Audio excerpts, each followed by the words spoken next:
ഇപ്പോഴെങ്കിലും തങ്കത്തിന്റെ സംശയം മാറിയല്ലോ. ആ പെണ്ണുമ്പിള്ള പറയുന്നതും കേട്ട് അവിടെ ചെന്ന് എന്തെങ്കിലും ബഹളം ഉണ്ടാക്കിയിരുന്നെങ്കിൽ അത് കൃഷ്ണയുടെ ജീവിതത്തിനല്ലേ ബാധിക്കുന്നേ, അല്ലേ? എന്റെ സുനന്ദേ, തങ്കത്തിനെ കണ്ടപ്പോ ആ കുടുംബക്കാരുടെ പെരുമാറ്റം ഒന്ന് കാണണമായിരുന്നു. ഹോ, എന്തൊരു സ്നേഹമായിരുന്നു. അതിപ്പോ ആ വീട്ടിലെ ഏറ്റവും മുതിർന്ന ആള് മുതൽ താഴെയുള്ള ആള് വരെ ഒരു വ്യത്യാസമില്ലായിരുന്നു, അല്ലേ തങ്കം?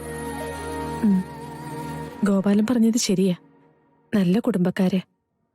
ഇത്രയും വലിയ കാശുകാരാണെന്നുള്ള ഭാവം ഒരാൾക്ക് പോലും ഇല്ല. നവീൻ എന്തൊരു നല്ല കുട്ടിയെ. തങ്കേച്ചി, ഇനിയെങ്കിലും ഒന്ന് മനസ്സിലാക്കിക്കോ. തങ്കേച്ചിയുടെ മോളെ കൊള്ളാവുന്നൊരു വീട്ടിലേക്ക് കല്യാണം കഴിച്ചു എന്ന് പറയുമ്പോ അത് മനസ്സിൽ പിടിക്കാത്ത കുറെ പേരുണ്ടാവും. അവരിതുപോലെ ശാപത്തിന്റെ കഥയും ആ വീടിനെ കുറിച്ചുള്ള കുറ്റവും കുറവും ഒക്കെ പറയും. തങ്കേച്ചി വേണം അത് മനസ്സിലാക്കി പ്രതികരിക്കാൻ.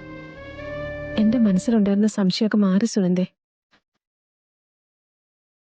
പോയത് നന്നായി. ഇല്ലെങ്കിൽ അതൊക്കെ എന്റെ മനസ്സിൽ കിടന്ന് അത് വല്ലാണ്ട് പ്രശ്നം ഉണ്ടാക്കിയാനെ. ഞാൻ എന്റെ ജീവിതത്തിൽ പുണ്യമൊന്നും ചെയ്തിട്ടില്ല.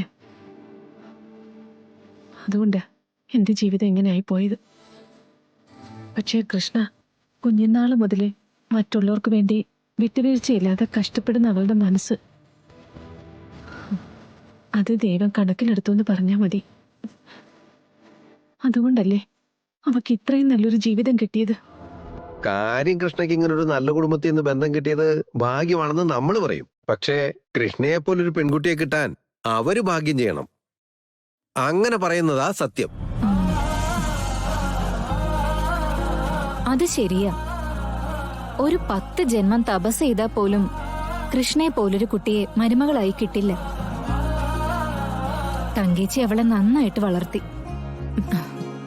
അതിന്റെ കൂലിയാ ദൈവം ഇപ്പൊ തന്നോണ്ടിരിക്കുന്നത്. കൃഷ്ണയും കുട്ടി നവീൻ വരാന്ന് സമ്മതിച്ചിട്ടുണ്ട്. വരും തങ്കം, ഉറപ്പായും വരും. വന്നിട്ട് തങ്കത്തിനെ കൊണ്ട് അവിടെ ഇവിടെ ഒക്കെ പോവുകയും ചെയ്യും. തങ്കത്തിനൊരു വീഴ്ച വരുമ്പോ അപ്പുറം ഇപ്പുറം മോളും മരുമോനും നല്ല സ്ട്രോങ് ആയിട്ടുണ്ടാവും. അതെനിക്ക് ഉറപ്പാ. എന്റെ കാര്യത്തിന് ഓടി വരുമൊന്നും വേണ്ട. രണ്ടുപേരും നന്നായിട്ട് ജീവിച്ചാൽ മാത്രം മതി.